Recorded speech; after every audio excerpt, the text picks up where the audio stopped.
It's time for Inside Seminole-Basketball with Leonard Hamilton, breaking down game-changing plays, momentum-shifting moves, can't-miss matchups, the inside scoop on the team and what's next for the Noles as they look to make another tournament run.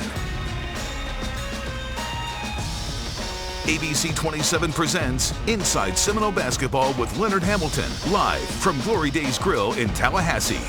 Sponsored by these businesses.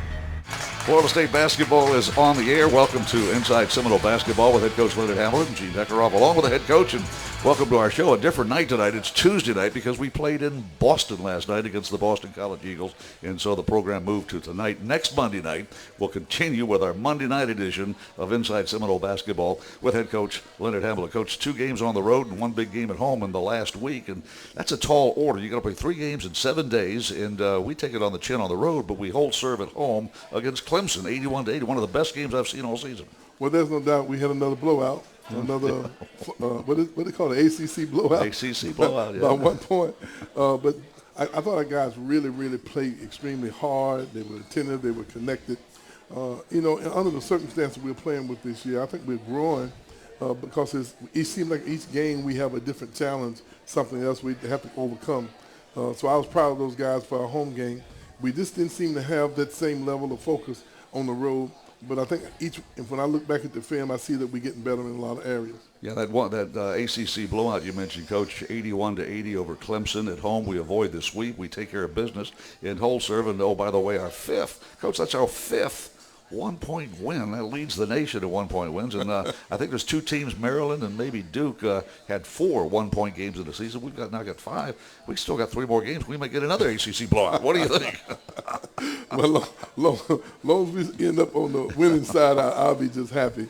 There's no doubt. If we need to finish the season strong, we go on the road this weekend and play a very good Virginia team who's always tough at home, and then we close out at home. So I'm excited about getting a chance to get these young guys some very meaningful minutes, but we need to win those victories, and we need to hold serve at home. Leonard, I guess you could officially say we're now the home stretch portion of this schedule. Where did the season go? We started back in November, and here we are in late February. It's President Washington's birthday today, 2/22/22. I understand that's a very special number. Did you hear that?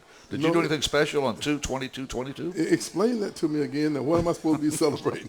Well, it's not a celebration so much as the way the number is. We're going to have to wait 11 years before we get another one like this, where you have 2 is February, the 22nd date of the 2022, 2/22/22. That's really exciting. I'm looking forward to the next time that happens. Well, I don't know. Let's hope we're still here. But, Coach, it's just another thing. I mean, it's a coincidental thing. And, oh, by the way, our program is here on a Tuesday night at Glory Days on 2/22/22. Coach, that Clemson win was an exciting win. It came right down to the wire. We knocked them off, and we're led in scoring by a young man that has had some family issues this year. Went through a bereavement process. I don't know if he's completely over that. Plus, he had to battle injuries, but Raquan Evans had a career game, and it took every one of his 28 points to beat Clemson by 1. Well, there's no doubt that the challenge that we've gone through this year has challenged each one of our players to get exceptionally focused, connect more to their teammates. And I think that they're growing up maybe faster now that some of our young, inexperienced players are getting major minutes. And they're put in situations where they gotta deliver. They gotta play sometime maybe beyond their experienced years, and you can just see it in their ability to communicate on the bench. I mean, on the court, you see them huddling more. You see them having call-outs. This is a unique situation we're going in, and I think our guys are growing up a little faster than they normally would. Yeah, we've got a lot of freshmen that are contributing now because of injuries to veteran players, and boy, those injuries to veteran players, particularly Malik Osborne and Anthony Polite, you look at how teams are now sort of taking control of the paint. They're getting buckets in the basket. But, we think about offense and points scored, and I think Chuck Walsh in his notes for one of the ball games said we were losing like 25 points and 16 rebounds with the injury bug. Then you lose your leading scorer, that's Caleb Mills, for the last 3 ball games, or 2.5, I should say. And you're looking at 37 points lost, but it's not the scoring. We miss those guys defensively, don't we? Well, we miss them in a lot of ways, especially the more experienced guys that the words of wisdom that they are always imparting to some of the younger guys, the physicality that comes along with being, a senior. You've been in the weight room for 3 or 4 years. You look at a guy like Jonathan Butler, it's obvious that he's a young guy who's growing into his body and the attention to detail and some of the, just the experience execution things that you do when you've been around a while. Sometimes you miss that. So there's no doubt. But we have to be careful not to make any excuses. We got to be careful how we communicate with our guys because we want to make sure that they understand that anytime you go on that court, anything is capable of happening, and we need to stay positive. Well, staying positive is the name of the game. Florida State plays Virginia at Virginia this coming Saturday. The tip-off will be at 4 o'clock. They just announced, the league announced today, that our final game, which will be Senior Day, North Carolina State, that's a Saturday week. That game will tip off at 2 o'clock in the afternoon. 2 o'clock tip-off, Florida State, North Carolina State, our regular season finale at the Donald L. Tucker Civic Center. Florida State Athletics would like to thank Glory Days Grill in Tallahassee for their support of Seminole Athletics. Glory Days Grill of Tallahassee, the home of Inside-Seminole-Basketball. By the way, you had a note on ABC 27, what those fans watching, you saw the injury list, 4 of them, and those are key players. All are riding the bench because of injuries, and we don't know. I'm going to ask Coach in our next segment what the development is on the injury front with those key players. Keep it right here on the Seminole Sports Network from Learfield.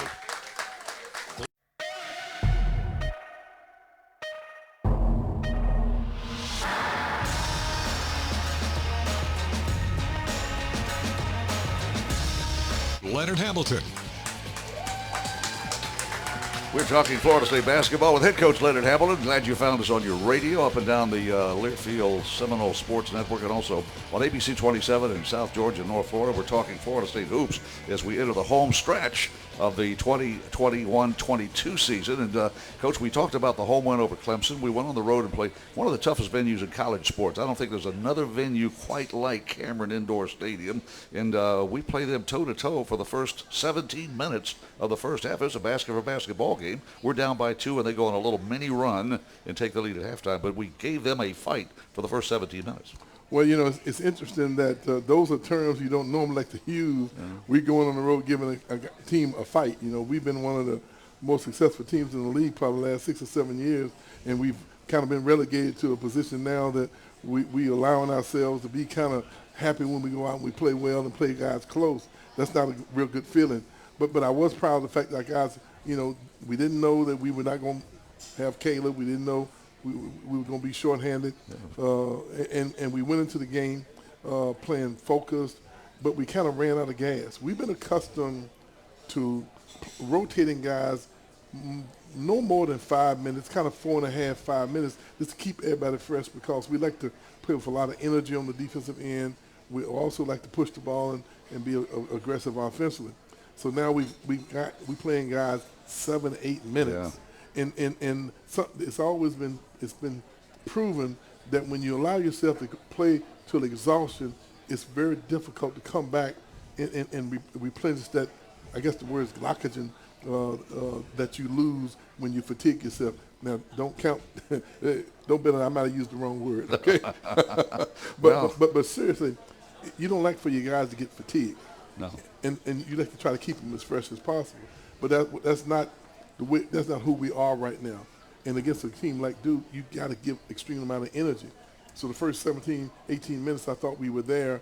We kind of ran out of gas a little bit there toward the end of the first half. We dug a little hole for ourselves, and it was hard to overcome that. Yeah, Coach, and I can't. You look at the box score after a ball game, and you see. This player played 36 minutes. This player played 32 minutes, and that's uncharacteristic of what we have been able to do when we had the full roster available to play. I mean, 26 minutes, 28 minutes, maybe 30, but that's about as much as you can give 100% on the court. Well, we've developed a culture, and we developed a system that we're used to. We in picking up 94 feet, defending things, overplaying, being aggressive, and keeping everybody fresh and playing. With a tremendous amount of energy for the entire period where you're on the court. And we're still trying to do that. But now, once you fatigue yourself sometimes, you're not quite able to replenish that. And the quality of our depth has changed a little bit. Our guys are giving tremendous effort, but that's who we are. We got to be careful not to make any excuses. Let's just go out and see these last 3 games we got. Let's see if we go win all 3 of them. Fans watching on ABC 27 saw highlights of Florida State versus Duke at Cameron Indoor Stadium. Coach, it's amazing how some of the new guys went into this very intimidating facility. It had really good ball games. Matthew Cleveland, 16 big points. Jalen Worley had his career high of 15 points in that ball game. These are youngsters that went into Cameron Indoor Stadium and had their best performances of the year. Well, there's no doubt that our guys were not in awe of the history of the Cameron crazies and the atmosphere that exists at Duke, and you got to give them credit. And traditionally, they've always had one of the best atmospheres in the country. But our guys were not fazed by that. We just got beat by a team that played better than us. They were a little stronger, had a little more quality depth, and when you get behind a team on the road as talented as Duke, sometimes you got to work hard to try to bring it back, and then all of a sudden now their depth and their talent, sometimes it makes it difficult to compete against. Leonard, you mentioned that we knew going in that we're going to have some injury issues. We didn't realize Caleb was not going to be able to play, and Raekwon Evans did not play in that ball game. So that opened up some minutes for Jalen Worley, his first trip to Cameron. We just mentioned he had a career best 15 points. He also had 6 assists in that ball game, and also he had 7 rebounds in both their career best. What a ball game he had for a true freshman. His second game against Duke, I guess. Well, it gives you a very positive feeling as you look toward the future.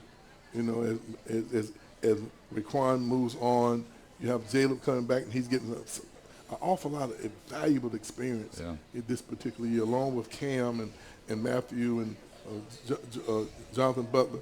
Those guys are getting major minutes, and it's going to pay dividends for us down the road. We just got to make sure we keep focused trying to win games now. Let's don't, we don't want to just play somebody tough. We don't want to play them close. We still need to keep that idea that we are Seminoles, but we are blue bloods, and we don't intend on going anywhere. That's what our players say. New bloods, and I'm saying black and blue bloods, Coach, because we are so beat up and banged up and injury riddled. It's just incredible. As you mentioned on this program, you mentioned on your post-game and your pre-game show, you've never, in your 30-plus years of coaching, almost 40 years of coaching, Coach, that you've had this many injuries. Let me ask you about Tenor. Well, Gene, you're not giving me credit for those other 10. Well, I'm head coaching experience, but you, as assistant coach, oh, good golly. Let me look. I don't see any gray hair, though. I know it's 50-plus. Assistant coach, head coach. Maybe it's not 60. Well, just give me credit. It's not 60. Give me credit where credit is due, okay? I've been doing this for a long time. Credit to the coach. You've never seen this many injuries in one season. No. Matter of fact, we probably had more injuries this year than we've had the last 7 or 8 years altogether, in terms of missing games. We've had guys turn ankle here, maybe, have a cold here, and, something like that, but never to this extent. But I think if you coach long enough, you're going to have these issues. It's going to happen to you or happen to all teams. We've got to play through it. We just can't allow this to affect us mentally, and I have to admit, there have been times when I thought that our guys kind of felt sorry, or we allowed our emotions to dip a little bit, and we don't like that. That's not the characteristic of our basketball team. Florida State basketball is the subject. Glad you found us on your television, ABC 27, on the Learfield Seminole Sports Network up and down the Sunshine State. We're talking Florida State hoops. We'll continue our discussion with head coach Leonard Hamilton after the break. Planet Fitness. Okay. Got to read it. Planet Fitness is a proud partner of the Florida State Seminoles. At Planet Fitness, gain access to a clean and spacious club with tons of equipment in the one and only judgment-free zone, all for just $10 a month. Go Noles. That is Planet Fitness. Now we can say we'll be back in a moment. Keep it right here on the Seminole Sports Network from Learfield.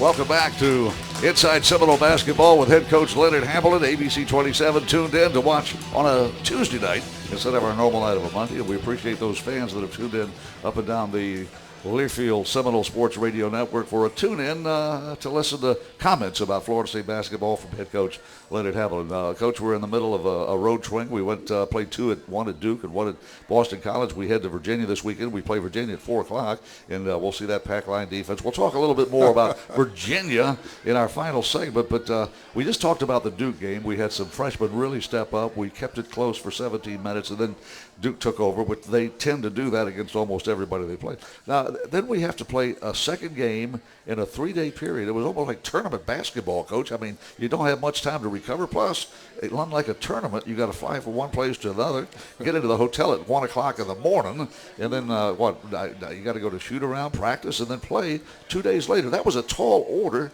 What went into the making of this? I know it was a postponed game. There's no doubt that was the challenge. Yeah. It was a postponed game. Yeah. And so we had no choice. We had to try to fit it in, and that's the challenge that we face in the last couple of years in the COVID situation. Mm-hmm. You know, there's no way to get around it. Every team in the ACC has had to go through those periods. What I don't like is that 4 games in 8 days. Yeah. It's extremely challenging, and I think after we went on that 4 game in 8 day, it seemed as though that's when we start breaking down a little bit, and I don't know if that had anything to do with it, but we all are going through it. That's part of college basketball. Our kids, though, are not affected that much academically. Our guys have been doing pretty good over the years academically, so hopefully it won't affect them. But I think the wear and tear and the load that it takes on your body sometimes can be extremely challenging.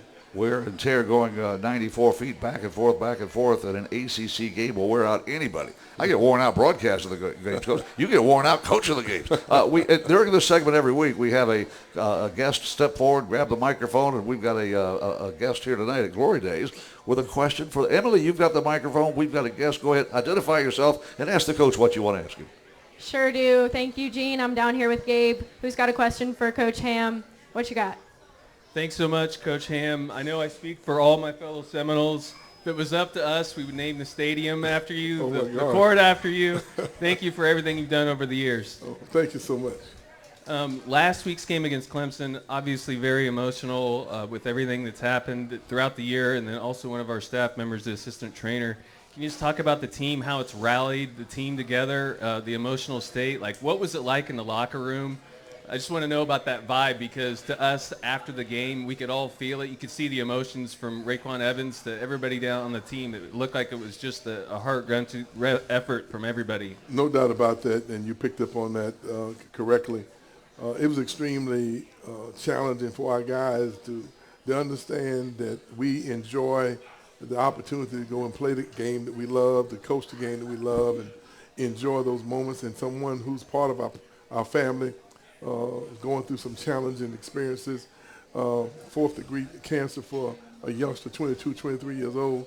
You know, you don't like to hear that, and it was extremely challenging. We had a lot of wet eyes in the locker room after the game because they emotionally spent themselves dedicating the game to their family member, and especially Raekwon, because obviously he lost his brother to cancer, and for me personally, I lost my grandmother, my father, my mother, and 2 of my brothers to cancer.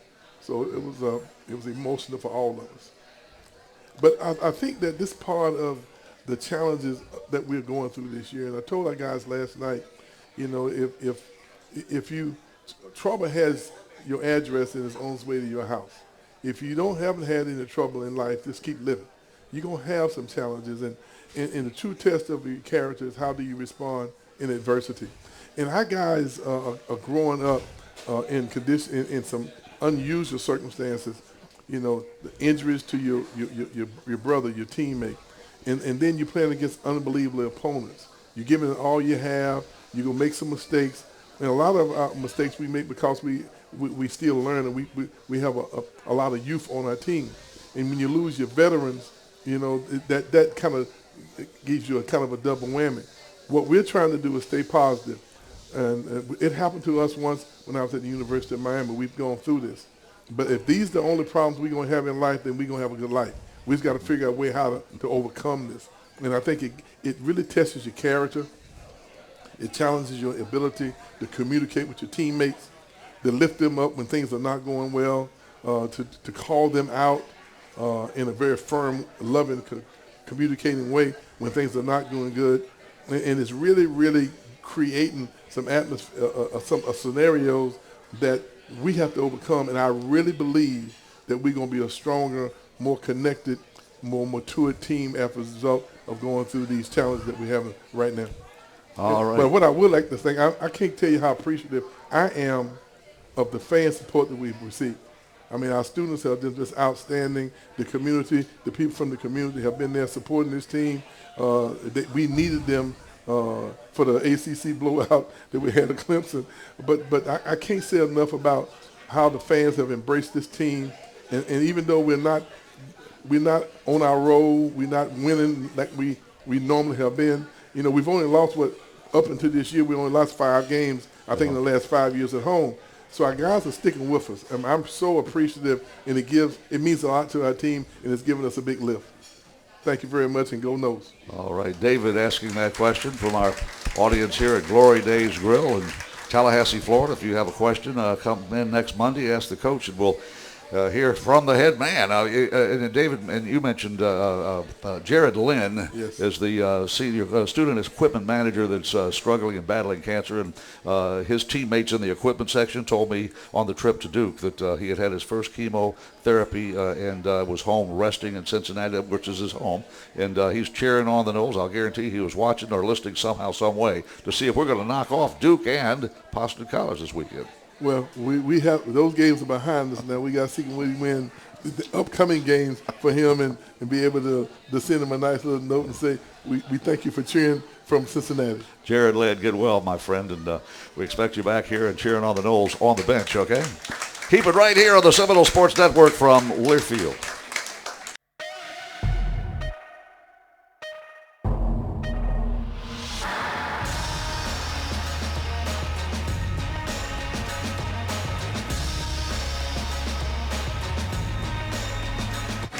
Welcome back to our show on a Tuesday night, not a Monday night. We're trying to recover from a long road trip. We left, Thursday night. We had to leave for charter plane and play Duke on Saturday and then fly to Boston where it was very cold. I'm glad, Coach, I wore a short-sleeve shirt tonight because I'm glad to get out of that cold weather up in New England. I don't know how they live up there, but it was cold, and at least the sun came out, Coach. But Boston College, we know Conte Forum is a tough venue to go into. It's a hockey arena with a basketball court in it. They didn't have a big crowd because the weather was not really cooperative, but it's been tough on everybody that goes. Ask Notre Dame, they got beat by 16 early in the season. We go in there, and we've always had problems up there. When I got off the bus, I want you to know I was glad I live in Florida.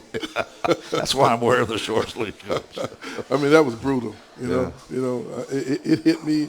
And I said, my goodness, you know, I don't think I'm ever going to leave. I don't ever want to leave Florida. No, I don't blame you. That's why we live here. You know, it was snowy and cold. I think the temperature went down into the teens the first night we got there. The sun came out the next day, so it got up near 30. But that's the best they're going to get. I hear we got out of there just in time. I hear they're going to have a snowstorm up there this next couple of days. But anyway, Gene, I digress. I slept in gloves. I had gloves. I had the hat. You had a hat, too. I saw your hat on. But I slept in mine. It was so cold. Boston College had a new coach, Earl Grant, brand new coach. He came in from College of Charleston. And that team did not look like the Boston College teams we played before. They had a new look about this team, and they were very, very aggressive. And to me, you know, I thought back to it. We played in the NCAA tournament. Remember that game? We went to Boise. We played Wisconsin. And the officials just let those guys just pound and pound and pound. And it was that was that kind of game it was. I mean, we turned the ball over the first 4 times we had the ball, but there was contact. I mean, there was contact to force the turnovers. Well, that's what happens when you're younger and inexperienced. Yeah. You know, when you're stronger, more experienced, you don't allow those things to happen because you can handle it a lot better. We were not on point. And then it seemed as though every time we play someone has been on fire from 3. And I don't know if it's because we are not defending nearly as well as we had in the past, or whether or not we bring in the best out of people. You know, for instance, in the Carolina game, I'm not real sure I've ever seen anybody shoot the ball that well from the perimeter. then I turn the TV on, I'm watching them play Pittsburgh, and it's not the same. They can't buy a basket against Pittsburgh. But that's part of college basketball. Yeah. And that's why you have to be consistent with your defense, consistent with your offense, and you minimize those mistakes, and you don't ever allow one to get that many open looks like that. And that's what we're going through now. And we just got to keep grinding, keep staying focused. I'm excited about the progress our guys are making, but we got to make sure we try to finish the season on a strong note. We protect the basketball very well. In fact, this year, Coach, we have a positive assist-to-turnover ratio, and it's been a while since we've had that. But, I mean, we have more assists than turnovers, which is a key stat of the game of basketball. Yet in that game last night, we had a season-high 19 turnovers. Was it a combination of errors? Well, if you are older, more experienced team, and they had some transfers, some guys left over, and you look up and here comes the team that's starting 3 freshmen. So what are you going to do? You're going to turn it up defensively.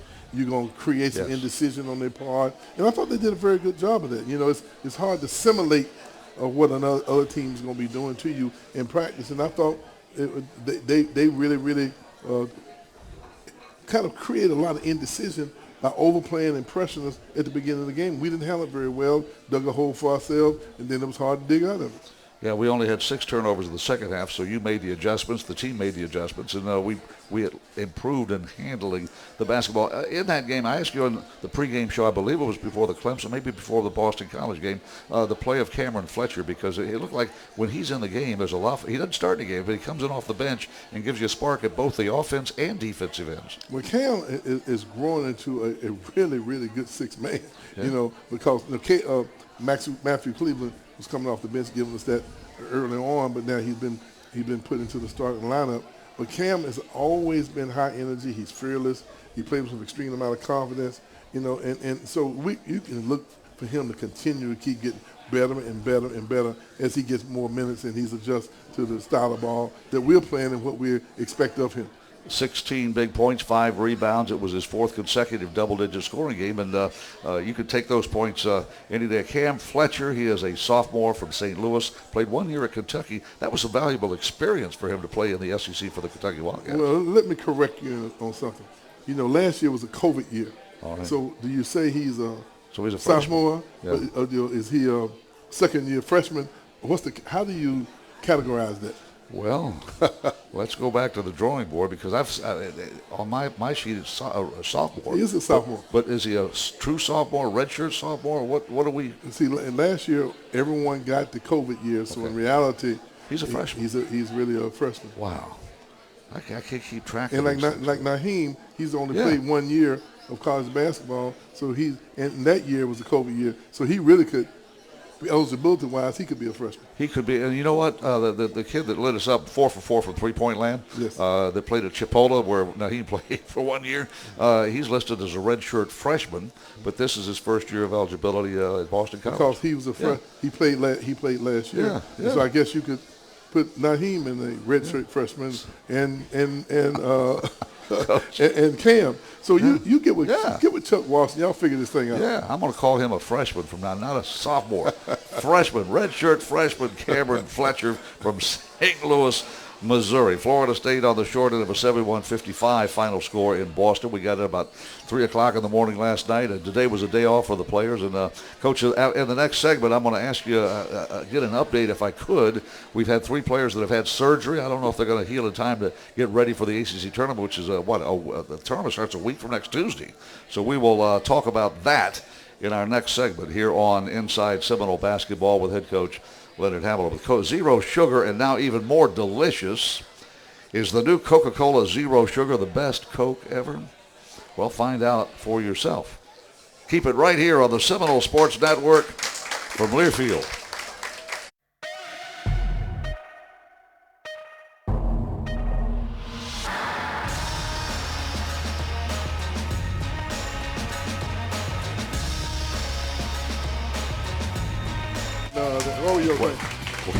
Welcome back to Inside Seminole Basketball with head coach Leonard Hamilton. We're having a great time here at Glory Days Grill. Great crowd on hand tonight. It's a Tuesday night. Our program generally runs on Monday. It will be next Monday. We'll return to Monday night Inside-Seminole-Basketball. Up next, the Florida State Seminoles play on the road. Virginia and Charlottesville will play at in Charlottesville against a very good Virginia team, always tough at their place. That game kicks off at 4. And then the next week, we have 2 home games to round out the regular season schedule. Next Wednesday night, Notre Dame comes to the Donald L. Tucker Civic Center. And then on Saturday, a week from this coming Saturday, the game has been announced, 2 o'clock. In the afternoon, it will be North Carolina State coming to Tallahassee. That will be Senior Day, and we'll talk more about that next week. Coaches, you look at the Atlanta. Now, we've talked about Clemson, the 1-point victory, the road losses to Duke and to Boston College. Now let's look at the ACC in this particular segment. We'll talk about injuries as well, but Duke number 1. Then you got Notre Dame. We'll play them next week. North Carolina, Miami. They're the top 4 teams, and what they're looking at right now is to try to hold serve and avoid having to play until get that double bye. Now, it looks like we're not going to get a bye this season, so we're going to have a little tougher road to hoe. But is there anything unusual or different about the standings in the ACC to you? Well, to be very honest with you, Gene, I'm surprised that some of the teams have been juggling around all year, and it's kind of leveling itself out. I would venture to say that, this is going to be a real battle in the ACC tournament. I think that regardless of where you finish the season, you're going to see a lot of upsets. You're going to see people play extremely well, and I wouldn't be surprised of who's going to win the ACC tournament. And to be very honest with you, when you have that grueling finish, getting to the championship game, and then all of a sudden now you got 2 or 3 more days, and now you're in the NCAA tournament, sometimes that's even more challenging, and that's why sometimes it's hard to win your regular season tournament championship and then go right into the NCAA tournament and be fresh enough to go and try to win a national title.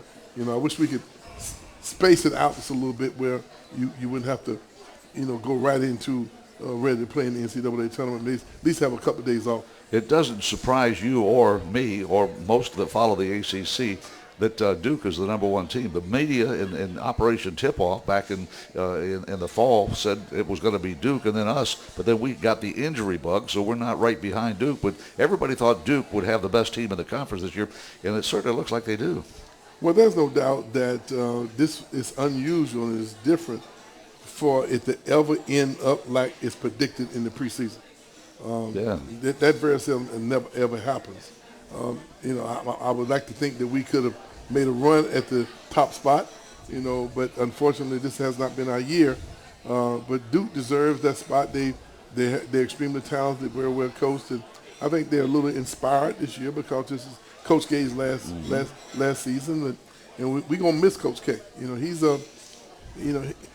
people know him because he's the winningest basketball coach in the history of college basketball, but he's given an awful lot of himself. I'm not real sure that I could give that much time to USA basketball and still be as effective. Not only has he given time to USA basketball, he's coached the Olympics. I don't know how many years. That's a tremendous undertaking. And he's been on NCAA committees. He's given himself to being part of the governing structure of the NCAA. And plus, he's really, really been an ambassador for college basketball. And we're going to miss him. I hope that he finds a way to still stay connected, to college basketball because his voice is important. We're all looking down at the Duke bench before the game on Saturday, and the teams were warming up, and you didn't see Coach K. He had missed the previous half, and then all of a sudden, just before tip-off time, Coach K came out that tunnel and sat on that bench, and I think there was a sigh of relief by the Duke Nation, and probably by the college basketball nation, too, to be sure that he's okay, Well, he said that I talked to him prior to the game, and he told me he was just exhausted. And that sometimes you can be physically exhausted, but the mental and emotional toll that it takes on you sometimes can even accelerate that exhaustion feeling. Sometimes I felt exhausted, sometimes I fall asleep during the middle of the game sometimes. No, I've never caught you asleep. You know, I can fall asleep standing on my feet. Well, after this road trip, you know what? During the commercial break, you can nod off and get a couple of minutes of a break. Now I do fall asleep sometime in the film session. Those chairs feel so comfortable. The lights are nice and low. It is cozy. And the players caught me last week. They said, "Coach, I dozed off." I'd been up watching film all night and trying to prepare myself and. I nodded off a little bit. I had to. You got to give me credit. I work hard. I've been known to doze off too, but I don't believe a whole lot of that, Coach. I don't think you sleep at all. You don't fall asleep in church, do you? It depends on how long the sermon is. I'm sorry, Brother Brian. No, I don't fall asleep in church. Okay. Hey, Seminole fans, the Florida Department of Highway Safety and Motor Vehicles remind you to stay in the game and play by the rules. Texting and driving is against the law. You know that. One text takes your eyes off the road for about 5 seconds, and that's like driving 55 miles an hour, twice the length of a basketball court with your eyes closed. To win while driving, you must focus, put it down, and focus on driving to arrive alive. Our discussion with head coach Leonard Hamilton will continue from Glory Days Grill in Tallahassee. Keep it right here on the Seminole Sports Network from Learfield.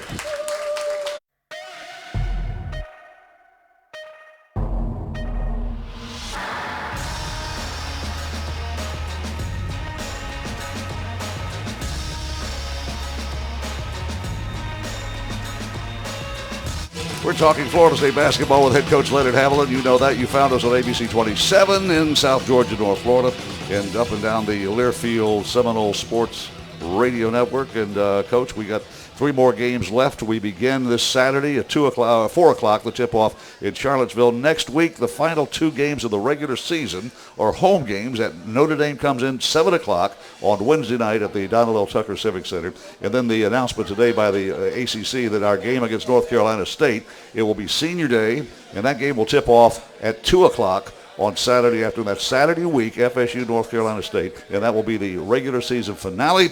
It'll be a great, we talked, Coach, about sophomores, freshmen, and the 1 extra year of COVID and the super seniors. How are you going to determine who the seniors are for Senior Day this year? Well, we're just going to go with the flow. Okay, because it has changed everything. I mean, the eligibility and who can play, who can't play, and but it'll be Senior Day, and that's something very special. And I think we honor those guys who are seniors, but if they still feel like they want to come back and utilize their COVID year, they can. That's kind of a moving target.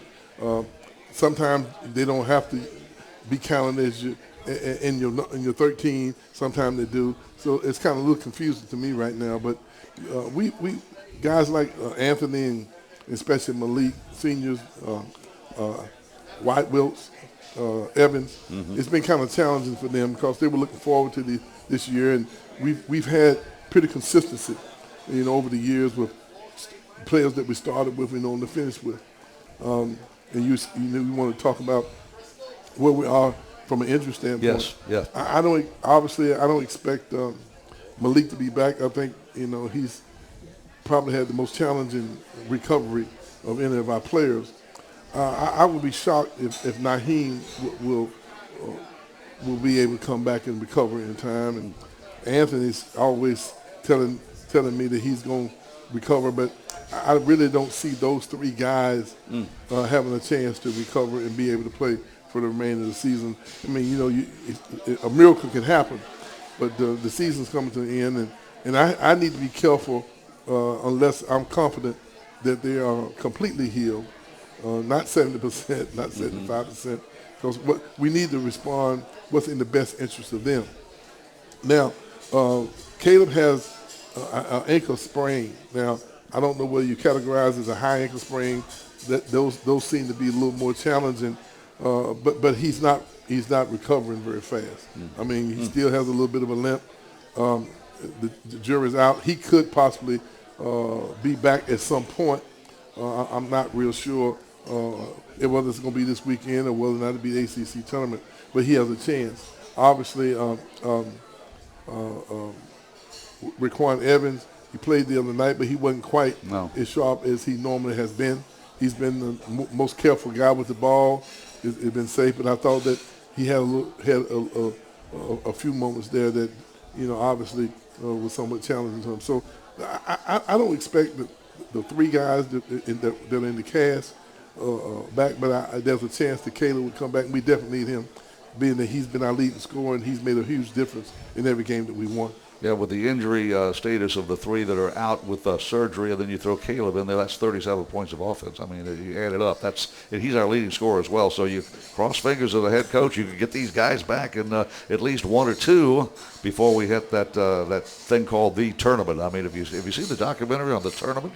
The tournament on the ACC network? I mean, unfortunately, the only thing I've had a chance to watch is the upcoming game. Game film. Why did I ask that question? So with the fellows out that you mentioned, I mean, Naheem is a freshman. We've established that in eligibility. But the other, Malik Osborne, a super senior. Polite is a senior in eligibility.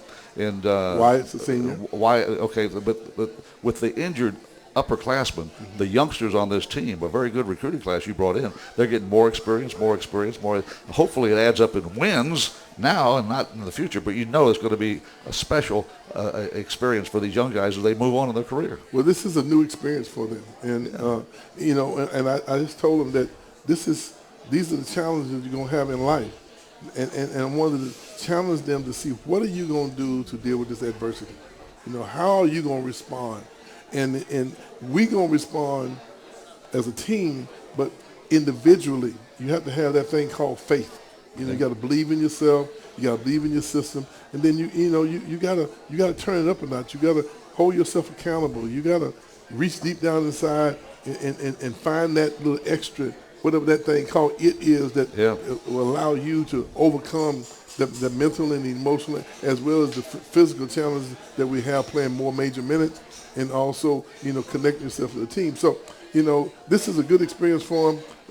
We don't like to be in it, but we have 3 more games left, and we got to take it one game at a time, and let's just see whether or not we can be at our very best when we go up to Charlottesville on Saturday. Developing that it factor.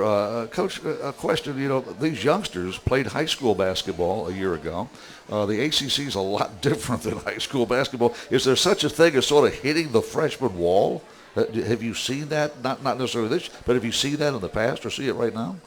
Not really. Okay. I mean, I think that we've been able to avoid that because the quality of our depth in the past. Now, if you ask those guys, they're a little sore. This is, playing those back-to-back games like that against this level of competition. And what has happened, if you go and look at the more successful teams, let's say the majority of them, they are older, more matured players. You have a lot of graduate students in our conference. We got a lot of redshirt seniors, guys who could transfer and be eligible immediately. And you go back and look in every game, some of those older, more experienced players, have really, really stepped up the critical parts of the game and contributed to maybe the other team's success. And so we probably didn't use good judgment. We kind of stayed stuck with our bring the freshmen in, develop and mature type of model. Now we're gonna have to evaluate, because you look at Wake Forest, for instance. I mean, gosh, they have 4 graduate students. Four grad transfers. In Miami, they're 24, 25, 23, 22 years old, seniors. But that's nothing to be negative about. I'm not saying anything negative. That's who we are now with the portal being what it is.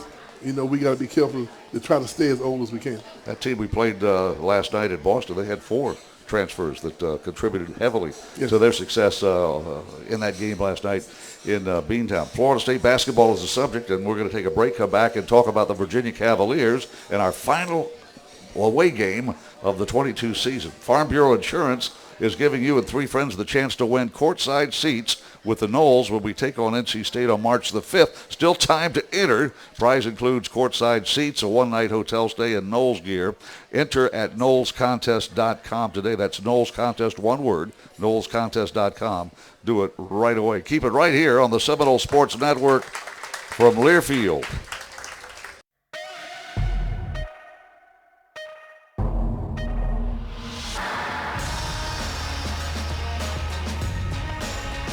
It's amazing how quickly an hour goes by when you're talking Florida State basketball with head coach Leonard Hamilton. Welcome back to our show. Seminole Athletics would like to thank ViStar Credit Union for their support of FSU Hoops. ViStar, do good, Bank better. I see my grandson Jared back there and his mom Laura and his dad Eric, my son. Good to see you all here tonight, cheering on the Seminoles and watching our show in person and not on television like you do every week. Coach, we play Virginia on Saturday. Tip-off is at 4 o'clock, and I see Kihei Clark. How many years has he played at Virginia? 17? I mean, he's their point guard. He's been, among their leading scorers for 4 years. Well, he's no doubt that he is the youngster that played in the championship game. Yeah. And so he's been there for all 4 forever. years, and he played well as a freshman.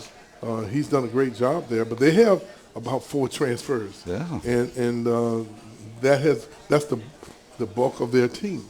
And you can expect that pack line defense where they pack it in, around the basket, that famed blocker mover offense where they move that ball and consistently they play a little faster this year than they played in the past. They have been known for being the lowest possession, one of the lower possession teams in the United States, but that's not the case now.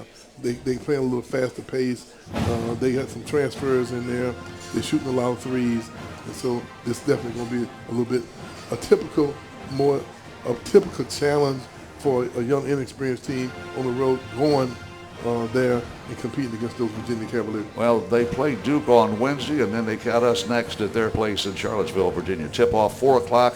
Watch the game, listen to the game, and come back here next Monday and talk with head coach Leonard Hamilton on Inside Seminole-Basketball. Coach, good luck against Virginia. Well, thank you very much. Let's go get them. Thanks for joining us on this edition of Inside Seminole-Basketball with head coach Leonard Hamilton. For Chris Culp, our producer Dave Pulaski, in our studio, I'm Gene Deckerhoff saying good night and go Noles.